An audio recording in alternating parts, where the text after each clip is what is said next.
우리 하나님의 말씀을 골로새서 3장 8절에서 14절 말씀 함께 읽도록 하겠습니다.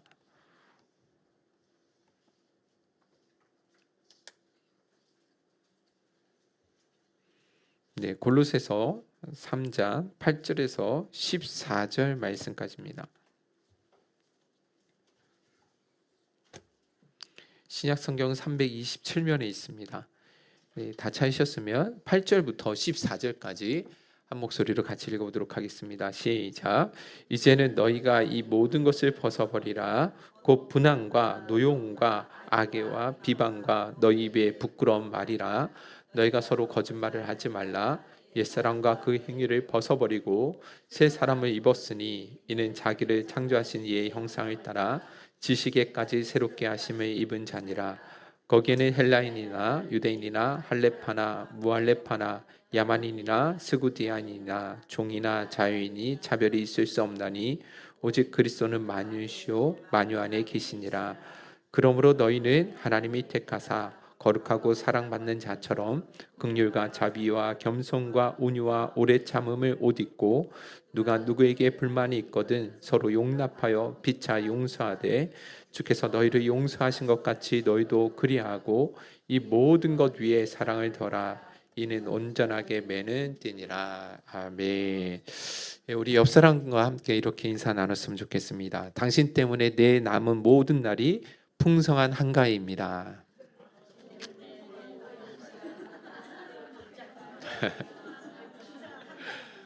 할렐루야. 네.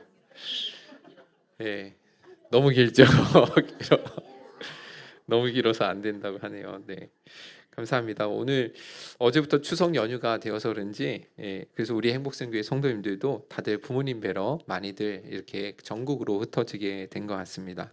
빈자리가 많이 있어서 조금 아쉽긴 하지만 그래도 오늘 여러분들을 뵐 수 있어서 너무 감사하고요.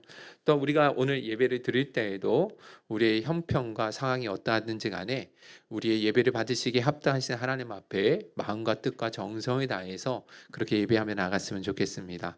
빈자리가 많이 있다 보니까 마음이 좀 그렇긴 하지만 그래도 우리 예배를 받으시기에 합당하신 하나님 앞에 전심으로 우리가 예배하며 상황과 환경에 상관없이 마음을 드리는 그런 예배를 꼭 드릴 수 있었으면 좋겠습니다.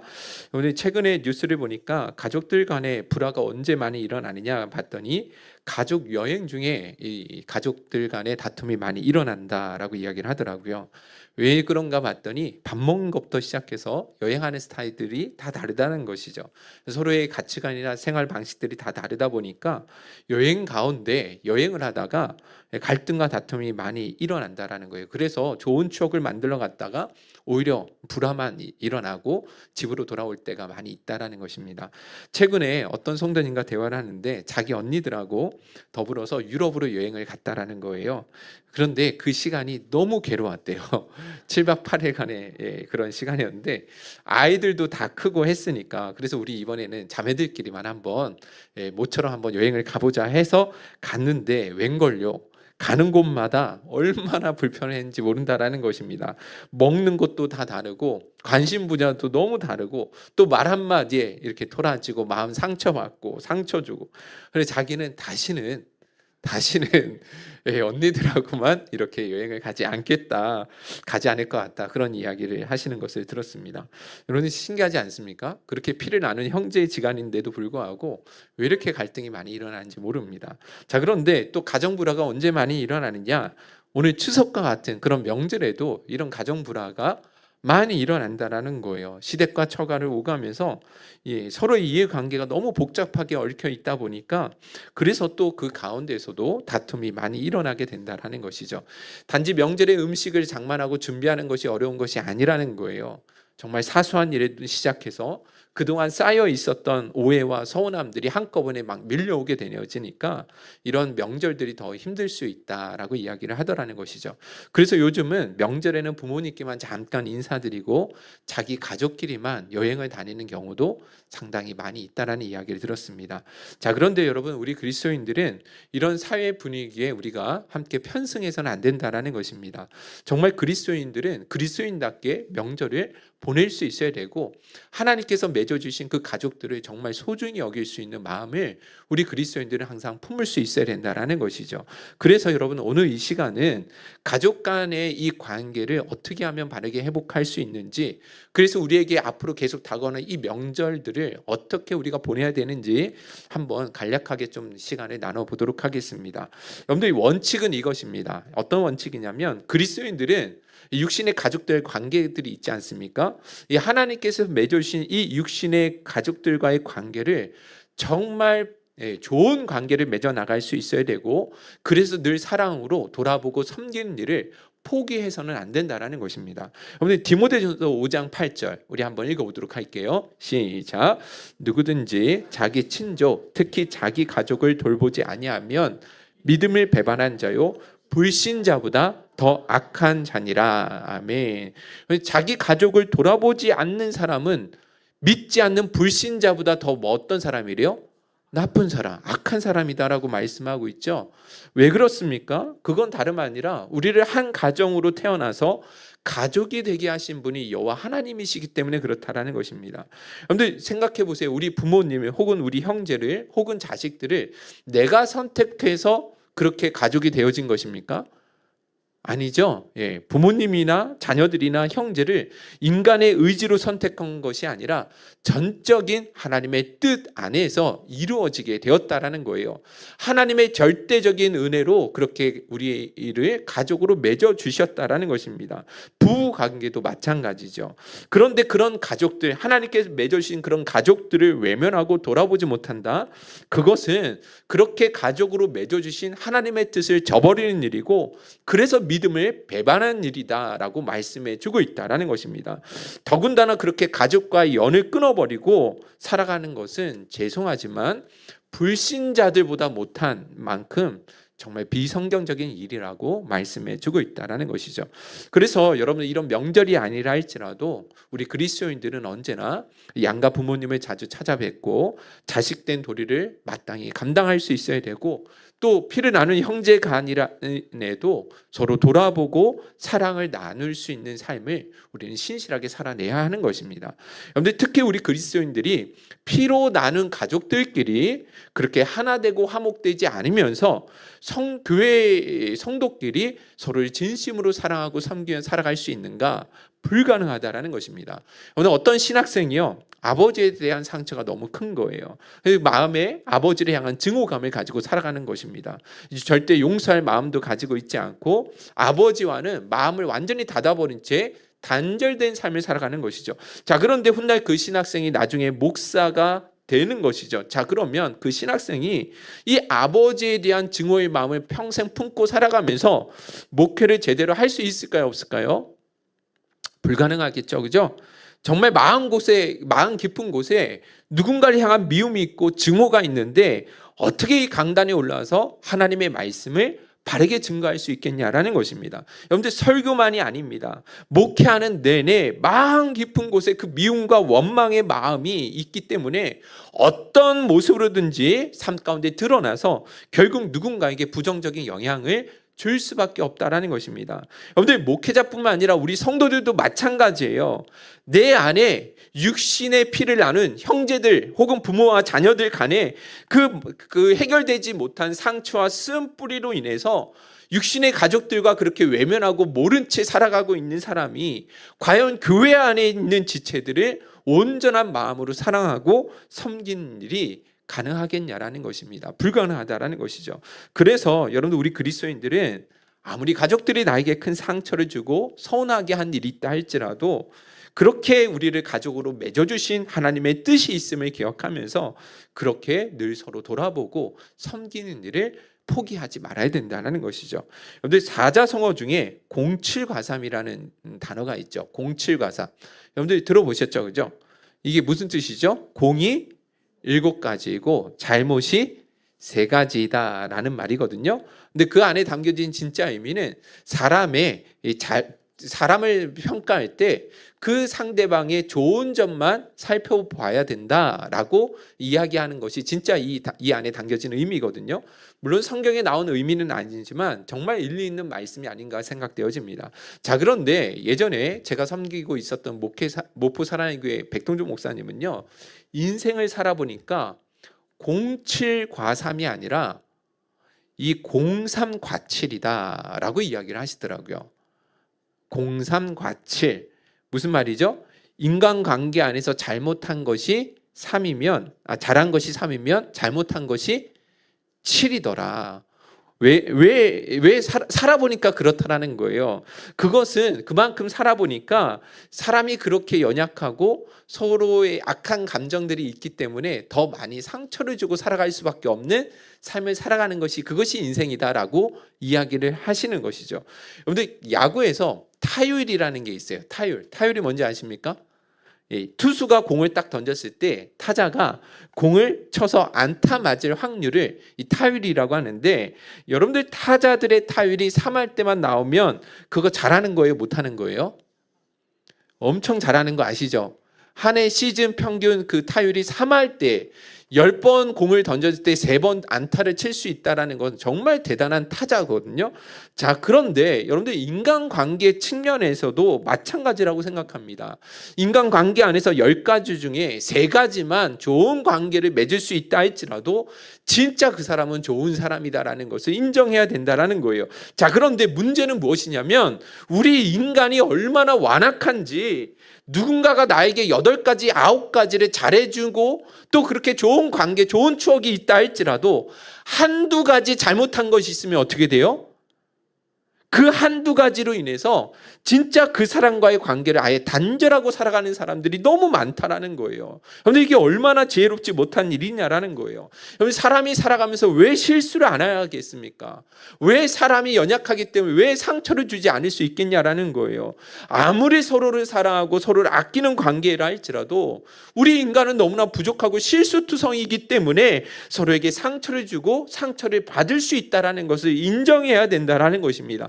그런데 한두 가지 그런 문제로 인해서 여러분들이 지금까지 맺어왔던 그 모든 좋은 관계를 다 엎어버리는 일, 너무나 지혜롭지 못하다라는 것입니다. 어린아이들도 그렇게 행하지는 않는다라는 거죠. 그런데 제가 어린아이들을 보면서 항상 배우는 것 중에 하나가 뭐냐면, 아이들은요, 우리 그 부모들이나 형제들한테 아무리 상처를 받아도 오랫동안 그 서운한 감정을 품고 살아가지 않습니다. 우리 찬이요, 우리 여러분 찬이가 어제도 그랬지만 우리 혜인이가 한 번만 뭐라 그러면 막 울어요. 너무 서운하게 막 울거든요. 근데 혜인이가 또 금세 또 있잖아요, 이야기하고 웃겨주면요 금세 마음이 풀려가지고 관계가 회복이 된단 말이에요. 자기 마음에 들지 않고 화를 나게 하는 사람이 있다 할지라도 단 몇 분 안에 그 서운한 감정들이 다 무너지게 되거든요. 다 풀리게 되더라는 거예요. 왜냐하면 이 아이들은요, 이런 상황이 있을 때 사람 자체를 미워하진 않는다라는 거예요. 그때 그 상황이 화가 나고 서운한 것일 뿐이지 사람 자체를 미워하진 않는다라는 것입니다. 여러분들 겪어보셔서 아시죠? 그죠? 그런데 이상하게 나이가 들면 들수록 우리는 누구를 미워해요? 사람 자체를 미워하게 되더라는 것입니다. 그래서 관계의 담을 쌓고 살아가게 되고 이제는 완전히 남남인 것처럼 살아가는 사람들이 많이 있다라는 것이죠. 그래서 여러분들, 우리 그리스도인들은 이런 삶의 길을 선택해서는 안 된다라는 것입니다. 가족은 무엇보다도 하나님께서 서로 사랑하라고 주신 가장 귀한 선물입니다. 이 땅에서 진짜 천국을 경험하며 살라고, 서로 사랑하고 의지하며 살라고 주신 너무나 귀한 소중한 선물과 같은 존재라는 것이죠. 이런 귀한 관계를 우리 그리스도인들은 잘 이어나갈 수 있어야 되고, 그 안에서 부어지는 그 행복을 마음껏 우리는 누리며 살아갈 수 있어야 된다라는 것입니다. 자, 그런데 여러분들 한번 우리 주변을 한번 생각해 보세요. 또 여러분들 스스로 한 번 더 생각을 해보시기 바랍니다. 그렇게 천국을 경험하고 서로 사랑하며 살아가야 될 이 가족 간의 관계가 어떻게 있어요? 깨어진 가정들이 너무너무 많이 있다라는 것입니다. 부모와 자식들 간에, 시어머니와 며느리 간에, 혹은 형제와 형제들 사이에 여러 가지 갈등과 오해들로 인해서 지금은 완전히 담을 쌓고 남남인 것처럼 살아가는 사람들이 그리스도인들 가운데도 많이 있더라는 거예요. 그런데 그게 과연 여러분들 이게 지혜로운 일일 수 있겠습니까? 행복을 가져다 줄 수 있겠냐라는 거예요. 절대 그렇지 않다라는 것이죠. 여러분들 구약 성경의 쌍둥이 야곱과 에서 이야기를 여러분들 너무 잘 아시죠, 그죠? 야곱이 형 에서의 장자권과 축복권을 속임수로 취해가지고 이 형이 너무 화가 났잖아요. 그래서 동생 야곱을 죽이려는 마음을 가졌단 말이죠. 그래서 어머니 리브가는 이렇게 큰 아들이 동생을 향한 그 살해하고자 하는 마음이 있다라는 것을 알고, 그래서 막내 아들, 그 둘째 아들 이 누구죠? 야곱을 어디로 보내요? 자신의 오빠가 있는 바다나람으로 빨리 피신을 보낸다라는 것이죠. 그래서 야곱은 어쩔 수 없이 형 에서의 낯을 피해서 외삼촌이 살고 있는 그 지역으로 가서 살게 되었는데, 그곳에서 지낸 시간이 자그마치 몇 년이에요? 20년이나 그곳에서 살았다라는 것입니다. 자, 그러면 여러분들 그렇게 동생이 집을 나갔다고 해서 이 형 에서의 마음이 편했을까요? 불편했을까요? 부모님의 마음은 어떠했겠습니까? 이삭과 그리고 리브가의 마음은 어떠했을까요? 서로 자식들 간에 다툼이 나서 원수지간이 되었는데 그런 자식들의 모습을 보면서 행복할 수 있겠습니까? 또 그렇게 동생 야곱을 걱정하며 늘 그리워하는 부모님의 모습을 보면서 에서의 마음도 평안할 수 있었겠냐라는 것입니다. 아무도 행복할 수가 없다라는 것입니다. 결국 야곱은요 20년 만에 다시금 돌아오고 하나님의 은혜로 이 두 사람의 형과 이 에서와 이 야곱의 관계가 극적인 화해가 이루어지긴 하지만 그 20년 사이에 야곱을 가장 사랑했던 어머니는 죽고 말았다라는 것입니다. 형제지간에 용서하지 못하고 품지 못하고 살아왔던 그 20년이란 세월은 어찌 보면 진짜 그 자체로 비극이고 고통이라는 것이죠. 행복을 도적 맞았다라는 것입니다. 물론 야곱이 분명히 잘못한 것이 맞죠. 그러나 그럴지라도 에서가 그것까지라도 용서하고 품을 수 있었다고 한다면 그렇게 긴 시간 동안 서로 원망하고 아파하면서 보낼 이유가 없었다라는 것입니다. 여러분들 그래서 우리 그리스도인들은 여러분들 가족들로부터 아무리 큰 상처를 받았다 할지라도 관계의 단절로 나아가는 일만큼은 결코 여러분들 성경적이지 않다라는 거예요. 불신자보다 못한 일이다라고 우리 주님이 말씀하신다라는 것이죠. 물론 용서하는 일이 쉬운 일이 아닙니다. 뼈를 깎는 것 같은 정말 괴로운 많은 고통이 동반되어야 되만 가능하다라는 것이죠. 그런데 용서하지 않고 그렇게 미운 마음을 가지고 살아가는 것은 그것은 편한 일입니까? 쉬운 일입니까? 아니라는 거예요. 오히려 용서하지 않고 증오하는 마음을 가지고 살아간다면 그게 훨씬 더 고통스러운 일이라는 사실을 기억해야 된다는 것입니다. 여러분들 사무엘하에 보시면 다윗이 자신의 아들 압살롬을 향해 온전히 용서하지 못해요. 제가 그 과정들을 다 설명해 드릴 수는 없지만 어찌됐든 이 다윗이요 자신의 아들 압살롬을 용서하긴 하는데 100% 완벽하게 중심으로 용서하지 않는단 말이에요. 이것을 이 압살롬이 알까요 모를까요? 당연히 알죠. 마음으로 느껴지죠. 그래서 그 일로 인해서 이 압살롬이요 아버지를 향한 복수의 칼을 갈게 되는 것이고 아버지를 향해서 반역하여 일어나게 되는 것입니다. 그런데 그 반역이 성공하지 못하죠. 그죠?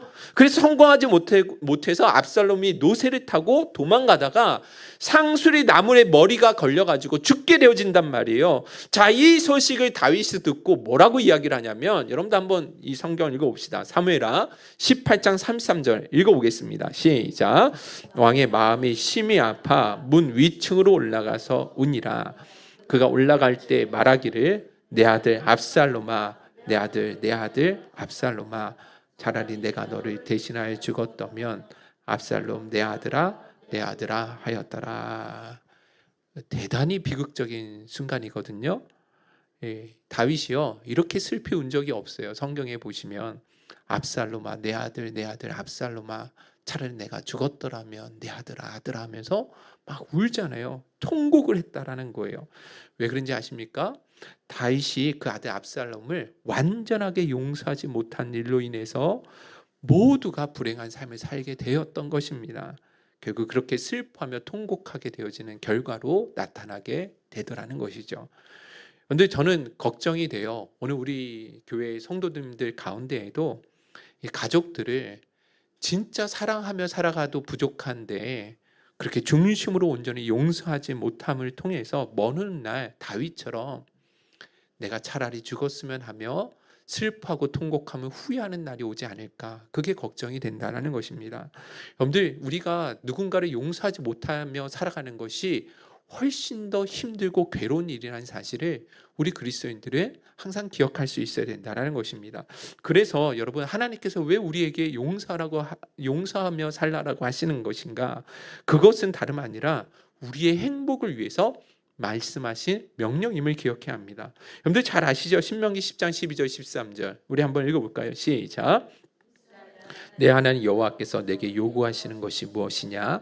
곧 내 하나님 여호와를 경외하며 그의 모든 도를 행하고 그를 사랑하며 마음을 다하고 뜻을 다하여 내 하나님 여호와를 섬기고 내가 오늘 내 행복을 위하여 내게 명하는 여호와의 명령과 규례를 지킬 것이 아니냐.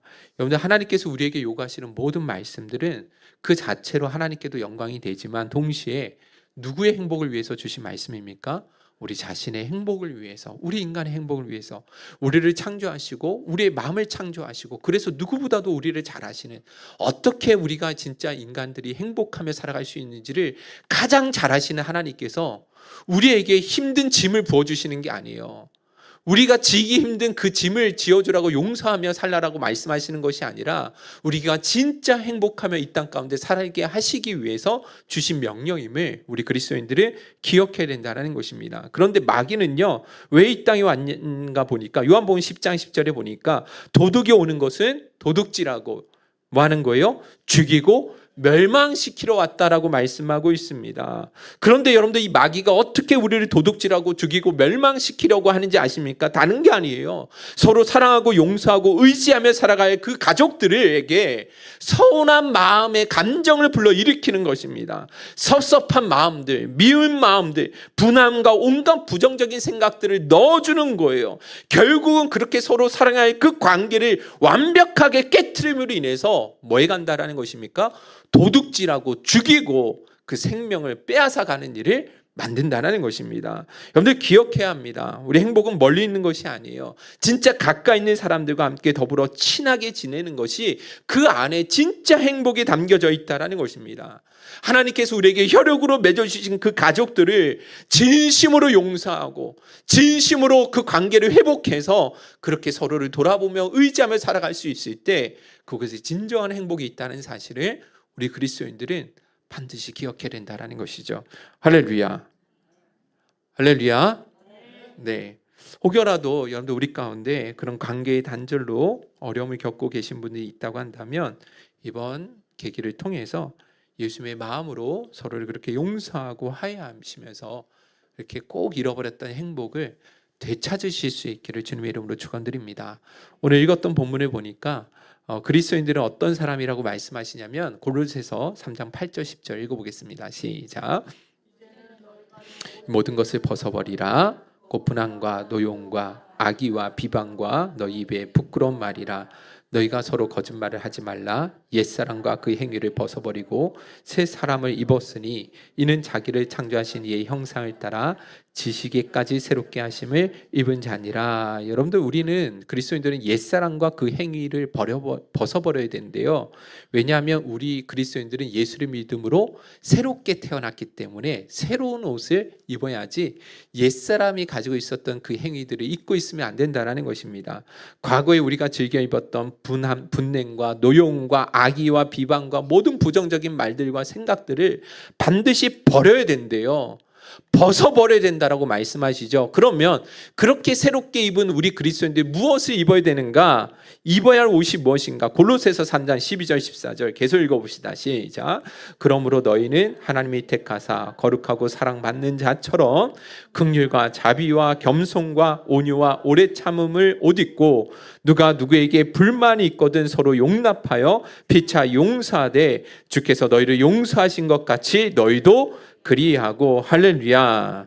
아멘이시죠. 새롭게 태어난 우리 그리스도인들은 옛사람의 옷을 벗어버리고 새 옷을 입어야 된다는 것이죠. 그 새 옷은 다름 아니라 예수 그리스도의 옷을 입어야 된다는 거예요. 예수 그리스도의 성품과 예수 그리스도의 그 마음으로 우리 그리스도인들은 무장하고 그 마음으로 그렇게 살아갈 수 있어야 된다는 것이죠. 그런데 옛날에는 이런 말이 있었어요. 설빔, 추석빔. 여러분 들어보셨죠? 설빔, 추석빔. 요즘에는 그런 일이 없지만 옛날에는 워낙 어렵게 살았잖아요. 그래서 새 옷을 사거나 새 신발은 언제 사는 거예요? 추석이나 목욕도 언제만 해요? 가서 목욕하러 그러진 않았습니까? 네. 아무튼 명절 전에는 꼭 목욕탕 가서 목욕을 했던 기억이 나는데 평소에는 집에서 그냥 하지만 명절에는 또 목욕탕 가가지고 하지 않았습니까?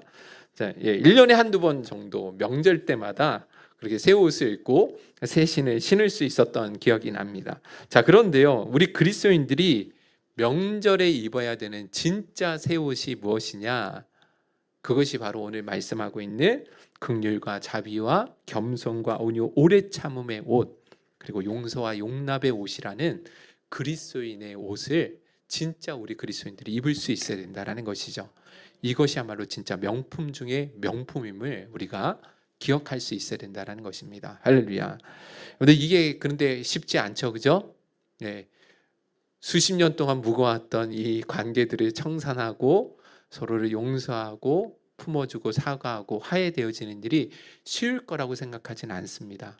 그럼에도 불구하고 여러분들 오늘 이 명절을 맞이하는 이 주일 아침에 오늘 내게 주시는 하나님의 말씀으로 여러분들이 기억하셔서 혹여라도 관계 안에 육신의 가족들 가운데 혈육으로 맺어주신 그 가족 가운데 관계 안에 단절이 있고 행복을 누리지 못하고 있다고 한다면 반드시 이번 계기를 통해서 회복의 은혜가 있기를 주님의 이름으로 축원드립니다.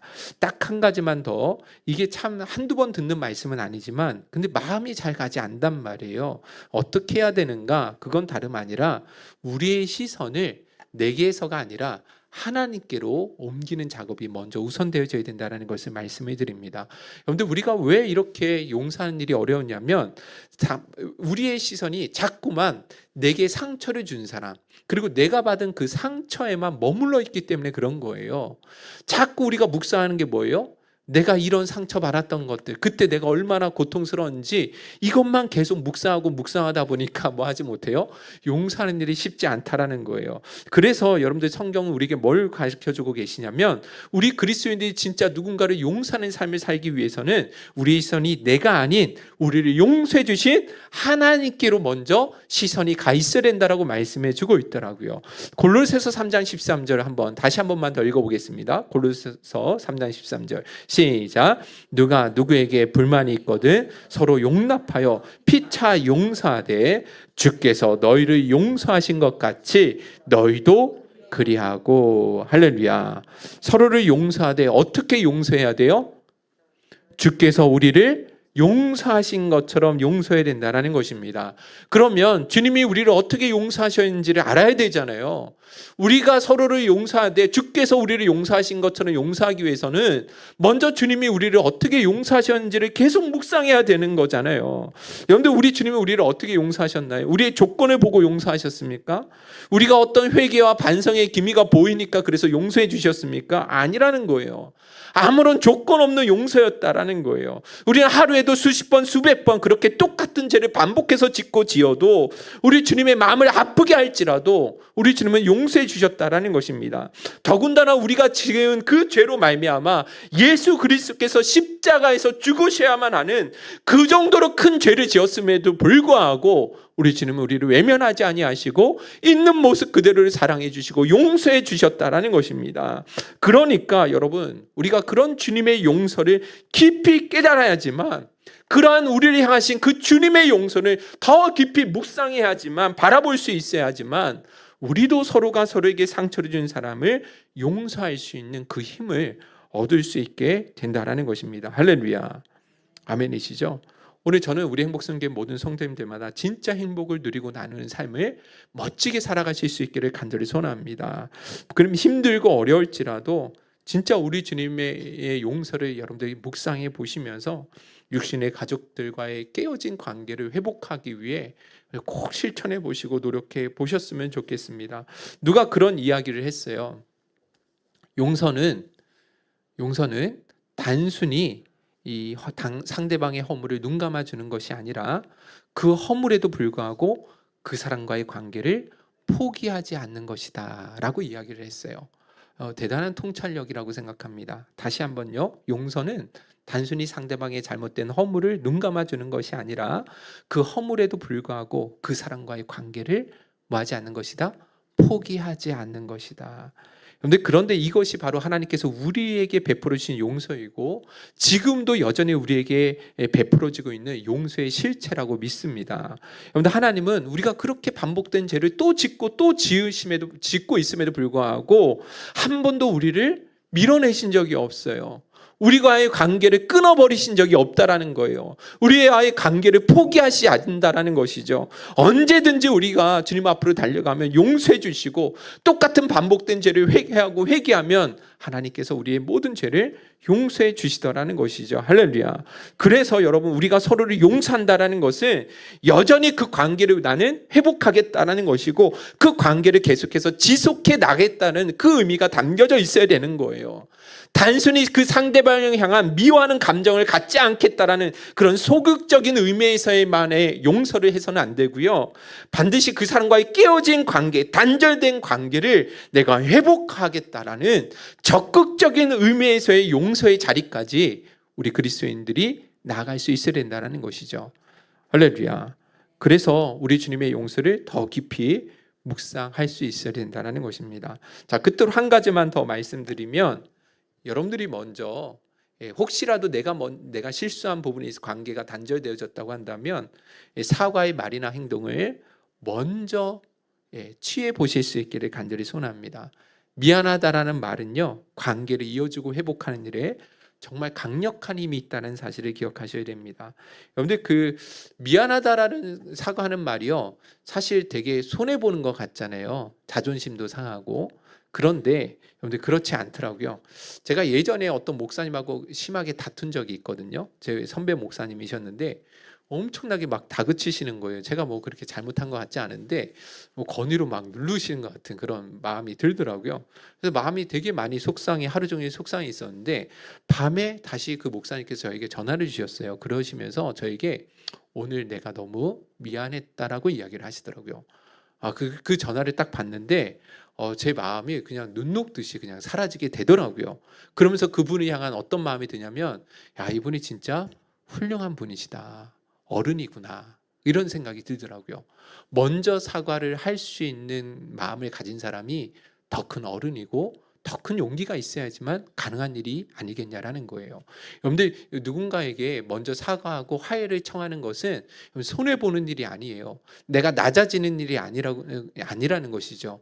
오히려 우리가 더 성숙하고 더 그리스도의 마음을 품은 사람만이 그렇게 서로 미안하고 사과하는 말을 할 수 있게 된다는 것입니다.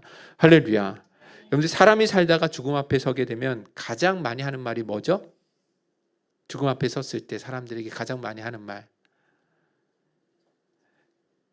미안합니다라는 말이에요. 미안합니다. 더 많이 사랑해 줘야 되는데, 그때 내가 더 시간을 내어줬어야 되는데, 내가 그때 더 많이 이해했어야 되는데 그러지 못해서 미안합니다라는 말을 가장 많이 한대요. 그럴 것 같지 않습니까? 저도 그럴 것 같더라고요. 그런데 여러분들, 이것이 진짜 우리 마음에서 올라오는 진짜 본심이잖아요. 그렇죠? 그런데 그 본심이 있는데 악한 마귀들이요, 뭐 하지 못하게 해요? 우리 자존심을 자꾸 부추겨가지고, 네가 미안하단 말을 왜 먼저 해야 돼? 네가 잘못한 게 없는데? 그럴 필요가 뭐가 있어? 저 사람은 잘못한 뭐 그런 마음도 없는데. 그러면서 자꾸 그런 관계를 분열시키고 멀리하게 만든단 말이죠. 여러분, 그래서 안 된다라는 것입니다. 혹시 과거에 받은 상처로 인해 관계에 서먹함이 있어서 풀지 못하고 갈등 관계에 있다고 한다면 꼭 먼저 여러분들 그렇게 화해를 신청하며 나가는 저와 여러분들이, 그래서 성숙한 그리스도인들이 저와 여러분들이 꼭 되셨으면 좋겠습니다. 할렐루야. 그래서 여러분들 앞으로 이제 계속해서 이런 명절이 찾아올 때마다 이 명절이 괴로운 것이 아니라 우리 여러분들에게 행복으로 또 참된 쉼과 자유함으로 다가오는 그런 은혜가 있으시기를 우리 주님의 이름으로 축원드립니다. 오늘 주신 말씀 생각하시면서 함께 찬양하고 결단 기도하도록 하겠습니다. 화려하지 않아도 가사를 생각하시면서 함께 찬양하며 나갔으면 좋겠습니다.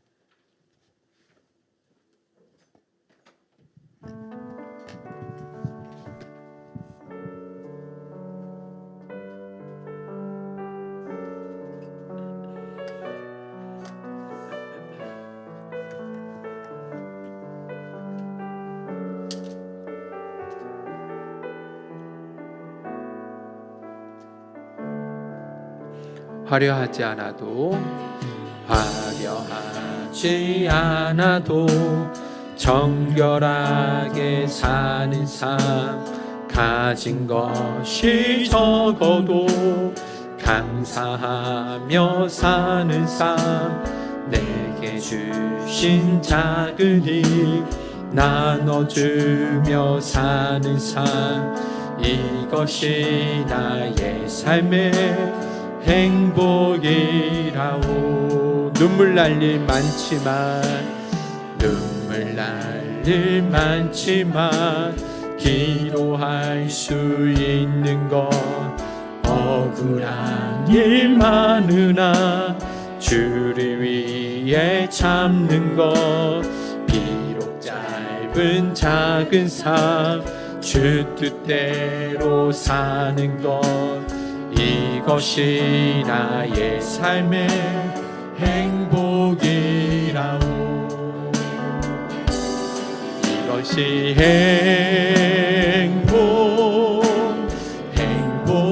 행복이라오. 세상을 알 수 없는 하나님 선물, 이것이 행복이라오. 하나님의 자녀로 살아가는 것, 이것이 행복이라오. 이것이 행복이라오.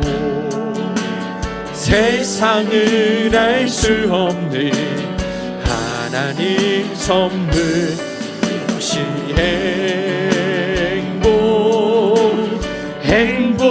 행복이라오.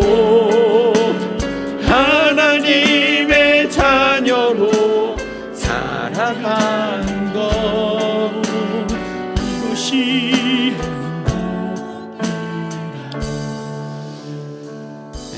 가정 안에서의 행복은 멀리 있는 것이 아니죠.